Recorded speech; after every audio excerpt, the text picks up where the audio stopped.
هذا النجاح مش إشي سهل، صعب كتير كتير. حطيت إلي برنامج يعني منظم ومخططات بحيث إنه أنظم وقتي. يعني لما شفت هذا المعدل عن جد يعني انصدمت كتير يعني، وفرحة كبيرة يعني.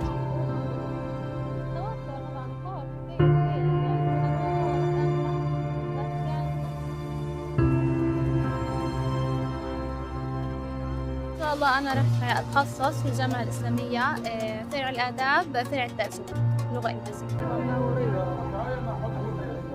سعيدين بكم رجالات.